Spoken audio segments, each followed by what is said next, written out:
The Declaration of Independence by Tony Gu and Rujan Tusi. In the early 1700s, Great Britain and her colonies were great allies and trading partners. The colonies were loyal to their king, and the king was satisfied with his colonies. In the span of 50 years, the colonies and England would plunge into a massive war that would leave thousands dead and give birth to the United States. What happened? Well, one of the biggest problems that ruined this relationship was the debt caused by the French and Indian War. Great Britain started to demand more money from the American colonies to pay for the war. This came in the form of taxes, like the much-hated Stamp Act. These acts created tension between Great Britain and the American colonies. Great Britain used this method to tax all paper products, such as contracts, land titles, newspapers, and even playing cards.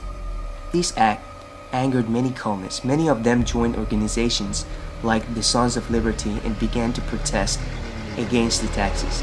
In response to these taxes, 12 out of 13 colonists met in Philadelphia. As a result of this meeting, known as the First Continental Congress, the colonies began to boycott British goods. In response to the beginning of the Revolutionary War on May 1775, the Second Continental Congress meeting was held. This time, all 13 colonies were represented. On June 11, 1776, the Continental Congress appointed a committee of 5 men to draft the Declaration: John Adams, Benjamin Franklin, Thomas Jefferson, Robert Livingston, and Roger Sherman. Thomas Jefferson wrote the first draft of the Declaration of Independence. He submitted the draft to the committee, allowing them to revise the document. The committee represented to the Continental Congress on June 28. The Congress voted for independence on July 2nd. Late in the evening on the 4th of July, 1776, church bells rang out over Philadelphia. The Declaration had been officially adopted by approval of 12 of the 13 colonies, with only New York abstaining. On July 9th, the New York Convention officially approved the action of Congress. All 13 colonies had now signified their approval. The formal Declaration of Independence established the new American revolutionary government, officially declared war against Great Britain, and helped them gain aid from foreign countries, especially France.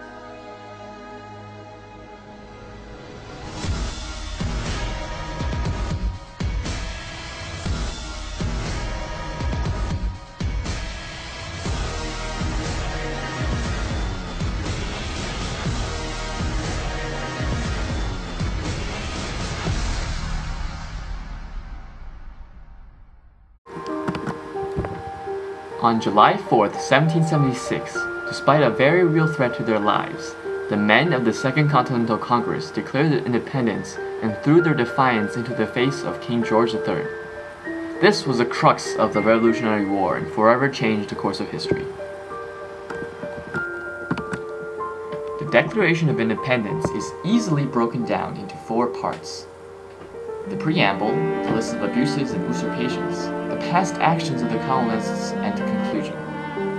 In the preamble, Jefferson explains the reasoning behind the Declaration. In short, that before a man breaks off all relation with another, that he actually explained why he's doing so. Then he states the lines that every American can recite from memory. We hold these truths to be self-evident, that all men are created equal, endowed with certain inalienable rights, life and liberty in the pursuit of happiness. It may surprise you that Jefferson was not completely original with his writing.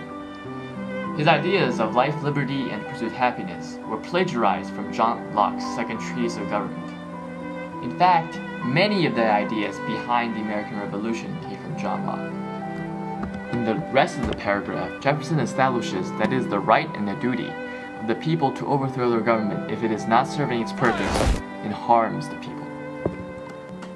In the next part, the list of abuses and usurpations, Jefferson lists 27 grievances that he blames on the British Crown. They are centered around several key problems.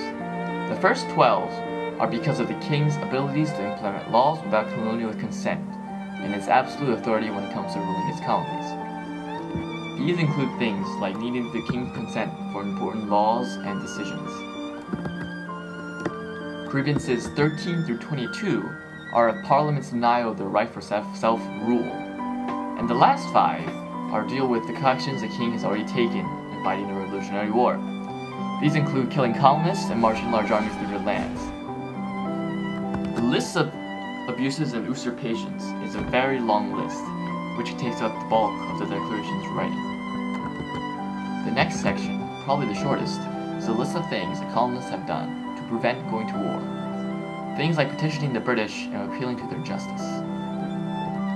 Finally, Jefferson wraps it up with his conclusion when he formally declares the independence of America. The Declaration of Independence is one of the most influential documents since the beginning of human civilization. It gave birth to the United States of America and led to many freedoms and equality among all men and women. The Declaration of Independence influenced many nations to seek their own freedom, especially France. In 1789, the French National Assembly used the Declaration of Independence as a guide to draft its own Declaration of Rights of Man. The Declaration was even used to justify both the civil rights movement and the women's suffrage movement. The effect of the Declaration of Independence today can be seen and felt both within the United States of America and among most other nations in the world.